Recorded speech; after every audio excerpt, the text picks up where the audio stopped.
Kajian kita kali ini adalah Ibu Mega kepancing, Pak Jokowi menggelinding.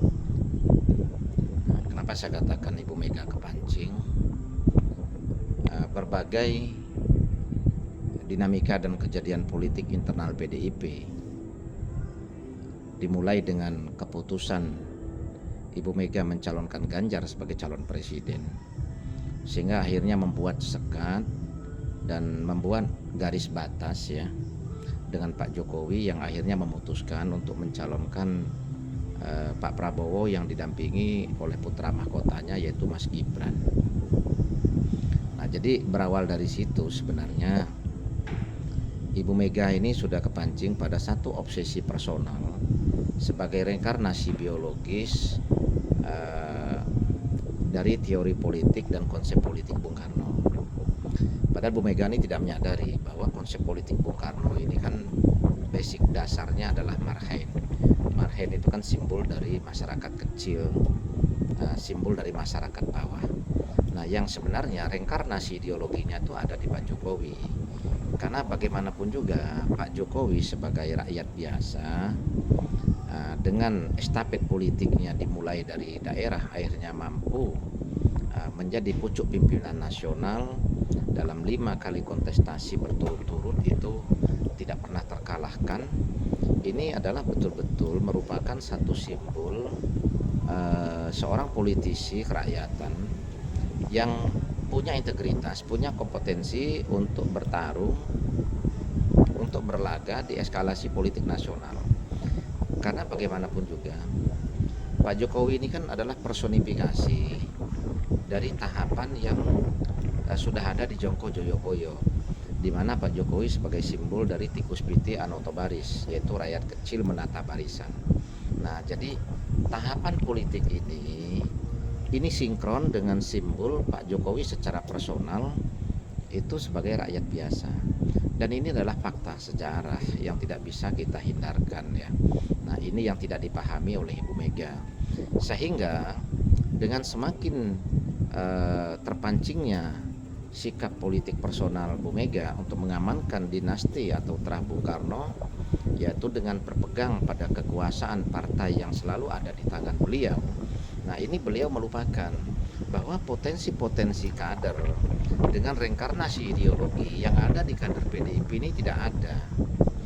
Nah, sementara potensi untuk diturunkan kepada Mbak Puan atau kepada Prananda sekalipun, ini secara internal pun putra-putri Bung Karno, putra-putri Bu Mega ini belum punya power. Adapun posisi jabatan yang diduduki oleh Mbak Puan sebagai ketua dewan, ini kan bukan karena kompetensi, ini kan bukan karena kapasitas dan integritas, itu kan hanya nggak lepas dari kepentingan lobby politik dan rekonsiliasi politik. Nah, ketidaksadaran Bu Mega itu yang akhirnya mengabaikan potensi kader internal, potensi kader terbaiknya yang merupakan personifikasi atau reinkarnasi ideologinya Bung Karno.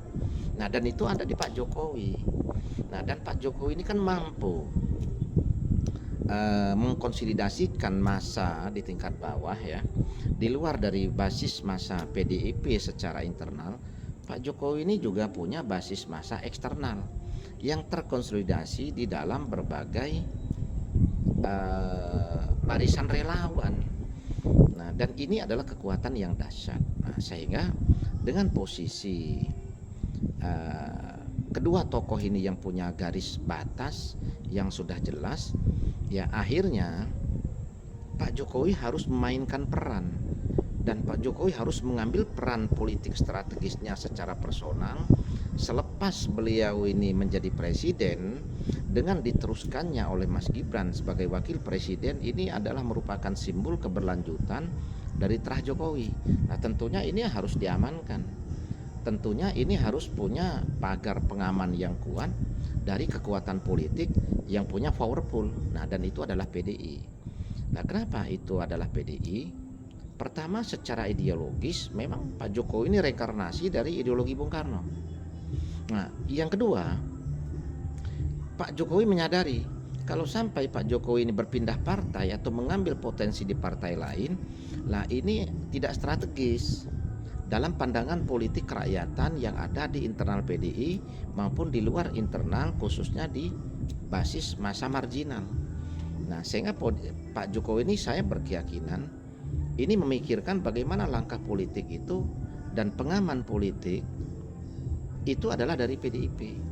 Sehingga nanti pada kongres di bulan Februari ya rencananya kan, saya berkeyakinan itu nanti akan menggelinding suara arus bawah seperti yang terjadi pada 2014 menjelang kontestasi Pilpres. Akhirnya Bu Mega tidak berdaya, harus mencalonkan Pak Jokowi. Nah, dan ini akan terjadi di 2024 ini. Di 2025 ini, yaitu di bulan Februari besok pada saat Kongres PDIP. Nah, di sini nanti saya berkeyakinan kekuatan kultural atau arus bawah ini akan mendorong kekuatan struktural mulai dari anak cabang sampai ke pimpinan cabang sampai ke pimpinan DPC daerah, itu nanti untuk mengkonsolidasikan masa internal struktural itu untuk memilih Jokowi sebagai pengganti Bu Mega. Karena apa? Karena kalau kita lihat secara internal kekuatan politik di tubuh PDI sekarang ini kan terbagi menjadi beberapa friksi. Misalnya kelompoknya Mbak Puan, dan ini kan condong kelompok yang moderat ya. Ini kan seperti Mbak Puan, Bambang Pacul ya. Terus banyak tokoh-tokoh lain ya yang ada di internal PDI. Nah, terus tetapi juga ada kelompok-kelompok seperti kelompok Hasto, terus dengan pasukan barbarnya seperti Deddy Sitorus, terus siapa itu Aryo Seto ya, Aryo Seno, terus ada si Ciko Hakim ya. Nah, terus masih banyak lagi lah yang kelompok yang berbeda friksi kan ya, di dalam internal PDI. Nah, sehingga dari kedua atau beberapa friksi yang ada ini, kalau kita mau jujur kita lihat tidak ada yang akan mampu untuk mengkonsolidasikan masa kultural PDI secara utuh, dan itu hanya adanya di Jokowi. Sementara di satu sisi Bu Mega sendiri ini kan umurnya sudah hampir 80 tahun. Di balik kepatuhan dan di balik dari kecintaan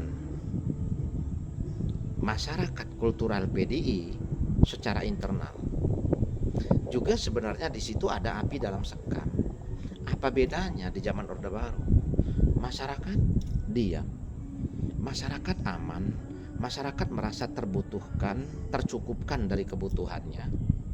Akan tetapi begitu muncul pemicu, gerakan reformasi dimulai, Pak Harto akhirnya harus lengser, dan gelombang massa secara umum masyarakat Indonesia ya mendukung reformasi itu, mendukung lengsernya Pak Harto itu, karena terbukti tidak ada perlawanan untuk melawan arus reformasi tersebut kan. Nah, ini sama di dalam internal PDI. Bagaimana Bu Mega ini kan sudah dari awal terbentuknya PDI kan ya, di awal reformasi atau sebelum reformasi yaitu tahun 97. Ini sampai sekarang Bu Mega ini kan belum pernah digantikan. Jadi sudah berapa tahun kan, dari tahun 97 sampai sekarang 2025 kan. Jadi Bu Mega ini kan sudah 28 tahun menjadi ketua umum PDIP. Nah, jadi sebenarnya di internalnya, di masa kulturalnya pun ini sebenarnya banyak yang sudah merasa jenuh, atau paling tidak itu sudah membutuhkan penyegaran. Nah, tetapi di dalam struktural ini menyadari kekuatan-kekuatan dari beberapa friksi yang ada ini belum tentu nanti mampu mengkonsolidasikan kekuatan berbagai elemen yang ada di PDI ini supaya PDI tetap solid di 2029. Nah, sehingga dengan sikap-sikap politik semacam ini, yaitu Bu Mega semakin frontal, Hasto semakin frontal menyerang, padahal kan kita tahu bagaimana kontestasi Pilpres 2014 gelombang massa seperti itu mendukung Jokowi, yang membuat Bu Mega juga harus bertekuk lutut menyerahkan tiket kontestasinya kan. Nah, dan ini dilupakan oleh banyak pihak, dilupakan oleh banyak elit politik internal, sehingga mereka membabi buta menyerang. Sementara di satu sisi Pak Jokowi ini menyiapkan langkah taktis dengan tahapan-tahapan strategis yang jelas, dan itu sulit dibaca karena gerakan senyap, langkah senyap, strategi senyap yang dilakukan Pak Jokowi ini betul-betul sulit diperhitungkan, betul-betul sulit dikaji, tetapi mematikan. Nah, kita bisa lihat nanti di di Kongres PDIP besok. Saya berkeyakinan bahwa arus massa akan menekan supaya Pak Jokowi menjadi ketua umum. Karena apa? Karena arus massa kultural di bawah ini menginginkan PDI ini tetap eksis, tetap survive di 2029 sebagai pemenang, dan berharap ya punya presiden. Nah, dan yang sudah jelas di depan mata, potensi di 2029 menjadi kontestan dari PDI kan Mas Gibran. Nah, jadi otomatis PDI ini kan harus mampu dikonsolidasikan dengan baik. Nah, oleh ketua yang punya power, oleh ketua umum yang betul-betul menjadi personifikasi atau reinkarnasi dari ideologi Bung Karno. Nah, dan itu ada di Pak Jokowi. Nah, jadi kalau terus menerus seperti ini, gerakan politik Hasto dan kawan-kawan ini, mereka nanti pasca kongres ini mereka akan rugi sendiri ya, karena mereka akan terbuang. Sementara kelompok-kelompok politik yang lain yang moderat ya tentunya akan merapat pada barisan elit politik baru yang akan dibangun oleh Pak Jokowi. Dan dalam hal ini saya berkeyakinan berbagai elemen yang punya kompetensi ini sekarang sebenarnya sedang merapatkan barisan mendukung Pak Jokowi tersebut. Karena bagaimanapun juga secara pribadi mungkin banyak elit politik juga kan yang merasa nggak nyaman mungkin kan dengan statement-statement Bu Mega yang tanpa disadari terkadang kan terkesan arogan, yang mengatakan begini-begini saya mantan presiden juga, begini-begini saya mantan wakil presiden, begini-begini saya ini ketua umum, ya, saya yang bikin KPK, saya yang memisahkan Polri dari TNI. Ini kan sebenarnya apa yang Bu Mega lakukan itu kan berdasarkan garis konstitusi yang tinggal dijalankan. Itu kan bukan keputusan personal, hanya kebetulan Bu Mega yang menjadi presiden pada saat itu. Nah, jadi sikap-sikap politik personal Bu Mega semacam itu saya yakin akan semakin mendorong banyaknya kekuatan untuk membuat Pak Jokowi menggelinding, dan akhirnya Bu Mega akan tamat. Nah, dan potensi strategisnya ya nggak ada di tokoh atau elit politik PDIP yang lain, karena Pak Jokowi sendiri merasa estafet politik yang dimulai dari Solo itu sampai ke nasional menjadi presiden dan sekarang mengantarkan putra mahkotanya menjadi wakil presiden, ini kan bagaimanapun juga kan peran besar PDIP ini kan dominan. Nah, sehingga sebagai bentuk balas jasa politiknya dengan cara yang berbeda, yaitu dengan pemahaman dan strategi yang berbeda, orang tidak memahami itu. Nah, tetapi Pak Jokowi paham bahwa Pak Jokowi harus balas budi dengan ideologi Bung Karno, dengan masyarakat PDI secara kultural, maka dia memutuskan nanti untuk mengambil alih tampuk pimpinan PDIP, dan itu seperti yang dilakukan Pak Jokowi terhadap Pak Prabowo. Karena ada jasa politik Pak Prabowo yang mengusung Pak Jokowi ke Jakarta, dan ada konsensus politik Pak Prabowo dengan Bu Mega di Batu Tulis. Nah, dari dua kepentingan balas budi itu Pak Jokowi lakukan dengan menjadikan Pak Prabowo sebagai presiden yang didukung oleh Mas Gibran, sehingga Pak Jokowi ini kan membayar hutang budi beliau secara pribadi dan membayar hutang budi politik ingkar janjinya Bu Mega. Nah, dan Bu Mega ingkar janji itu ya karena untuk mencalonkan Pak Jokowi. Nah, sehingga ini dibayar lunas oleh Pak Jokowi.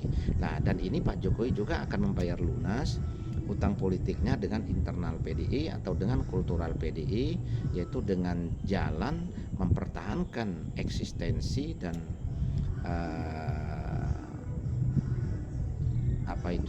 kebesaran PDI sebagai pemenang pemilu di tahun 2029 dan bagaimana bisa mendudukkan kader terbaiknya juga nanti menjadi pemimpin nasional juga kan, karena kalau Pak Prabowo nanti sudah tidak mencalonkan lagi ya tentunya potensi yang dicalonkan adalah Mas Gibran. Akan tetapi kalaupun Pak Prabowo masih mau mencalonkan ya tentunya Mas Gibran ini akan aman kalau Pak Jokowi memegang salah satu kekuatan politik dan itu adalah PDIP.